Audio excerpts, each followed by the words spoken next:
ہم نے ہمیشہ سے یہی سمجھا کہ بھائی یہ بھی ایک سیکٹ ہے، یہ بھی ایک جماعت ہے، شیعہ سنی جماعتیں بولتے ہیں، جماعتیں نہیں اور یہ فرقے بھی نہیں، یہ مستقل دین ہے۔ جماعتیں کون ہیں؟ جیسے جماعت اسلامی ہے، تبلیغی جماعت ہے، جماعت المسلمین ہے، اس طرح کے مسلمانوں کی جماعت ہے۔ کچھ فرق ہیں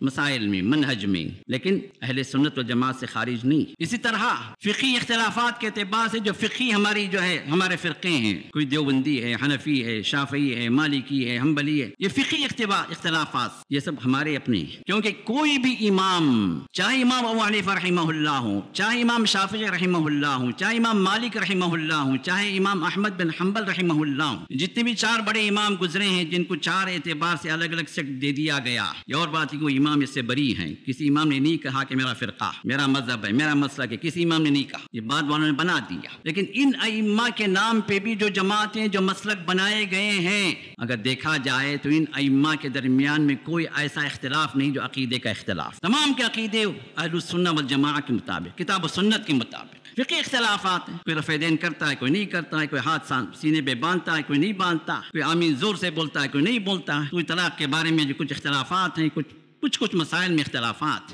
لیکن عقیدے نہیں۔ یہ اور بات ہے کہ حنفی مسلک کے اعتبار سے عقیدوں کو الگ سے جو مروج کر دیا گیا، اس کو امام ابو حنیفہ رحمۃ اللہ کی طرف منسوب کر دیا گیا۔ یہ تمام شرکیات، جو قبر پرستیاں، جو جھنڈا پرستیاں، جو بدعتیں جو ہو رہی، جو کنڈے بنڈے جو بھی چل رہے ہیں، اس کو حنفی مسلک کا نام دے دیا گیا، جبکہ حنفی مسلک اس سے بری ہے، امام ابو حنیفہ اس سے بری ہے۔ شرکیات میں کسی امام کا کوئی دخل نہیں ہے، تمام ائمہ متفق ہیں کتاب و سنت کے عقیدے پر۔ یہ تمام جماعتیں الگ الگ ہیں، مسلک الگ الگ ہیں، پھر بھی ہمارے اپنے مسلمان ہیں، ہمیں ان میں سے کسی کو ہم کافر نہیں کہیں، بات کو سمجھیے۔ لیکن کچھ وہ فرقے ہیں جو مسلمانوں کے درمیان میں صرف فرقے کے اعتبار سے ظاہر ہوئے ہیں اور مسلمان سمجھتے یہ بھی ہمارے اپنے،